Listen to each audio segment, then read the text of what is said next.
Okay, this is a review of episode 7 of my Castles and Crusades campaign. In this session I had 2 players because we had some nasty real world weather that kept players away.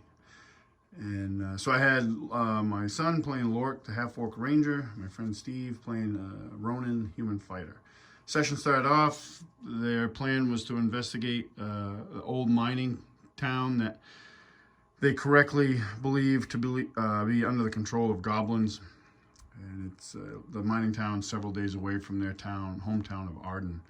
Session started off with Lork introducing Rhonin to his acquired warg pup, which was a really cool bit of role play initiated by my son.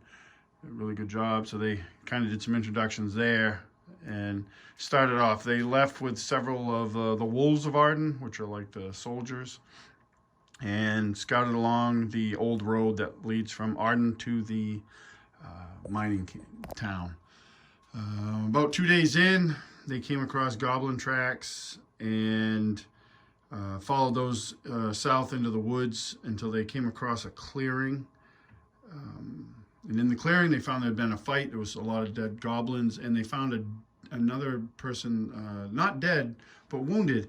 And it turned out to be an elf from the Feywild, which was their second introduction to something from the Feywild in this campaign. This elf's name was Fofire, which I got inspired from a YouTube channel called Dungeon Minister. And one of his characters plays a character named Fofire, and I stole that name because it's a real great channel and a lot of fun to listen to. So I took that name. So Fofire is a elf knight of the Feywild, and he serves Queen Tatiana and King Oberon of the Sealy Court. And I got that information from this book from Kwood Publishing, Monsters of the Feyland. This is a 5e book, but it is an awesome book, like all their books are. They have a bunch of monster books for different settings, from cities to forests to underground, and this is the Feywild one. That was actually the Feywild Knight right there. So he's an interesting character because I used him pretty much as is, minus some stat stuff. His armor is made of oak, but it is supple as leather, which they thought was pretty cool. And so he ended up telling them that he was on the hunt for the Goblin King. And once he found out that they were also hunting goblins, they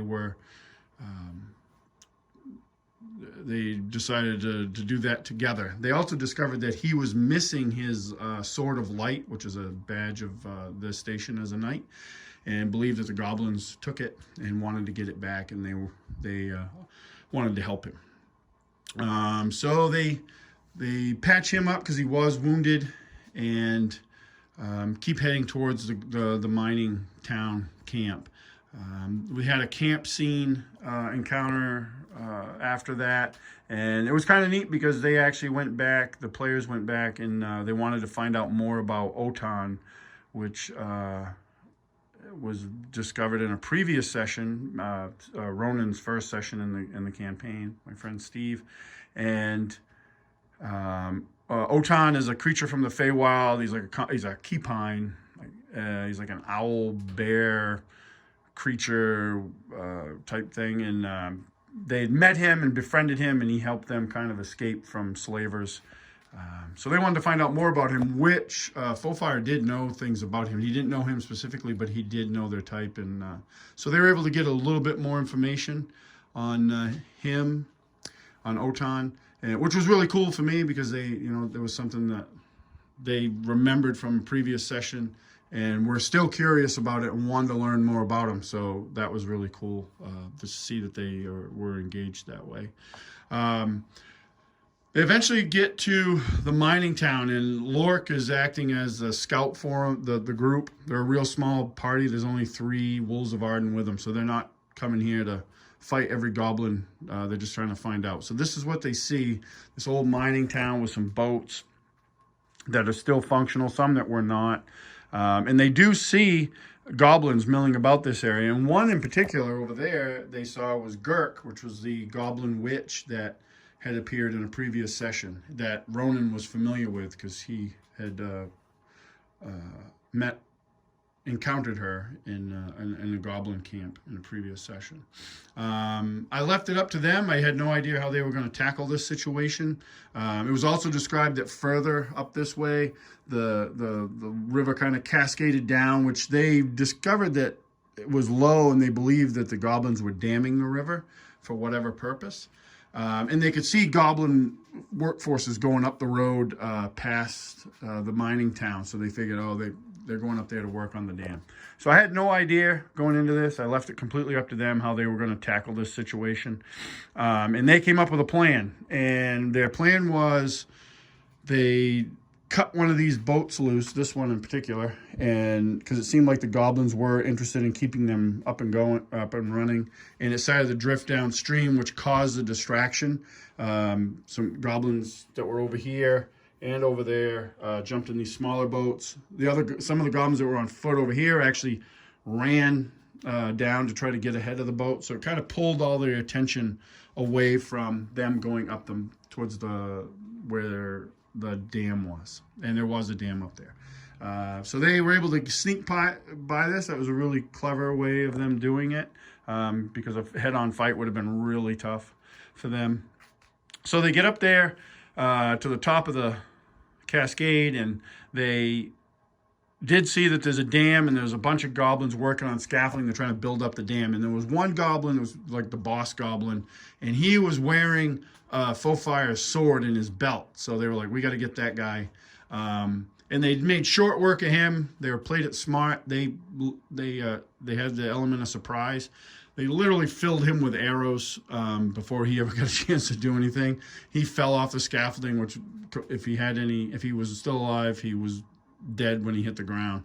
So, and then Lork, being one of the strongest guys in the group, he just kind of, like with him and Fenris, his warg pup, they charged the remaining goblins, but his goal was to knock the scaffolding over. So he just ran in and like shoulder charged the scaffolding, and I had described it as not, it's made by goblins, so it's not the best construction in the world. So he just started working on that, trying to push it over. And while the rest of them fired arrows at the remaining goblins. So he was pretty successful in what he was doing. He shook a couple goblins off who fell to their death. Falling in Castles and Crusades is pretty brutal, which is awesome. And he eventually ended up knocking it over, and then the rest of the party helped thin out the goblins. So he took a little bit of damage from goblins that were able to engage with him, but the rest of the guys fended him off. And then they got the sword back, and they contemplated destroying the dam, but they didn't want to chew up too much time, which was probably a wise decision, because the goblins would have regrouped from both the mine and from the ones remaining down here. And it probably would have been bad for them. So they just retreated.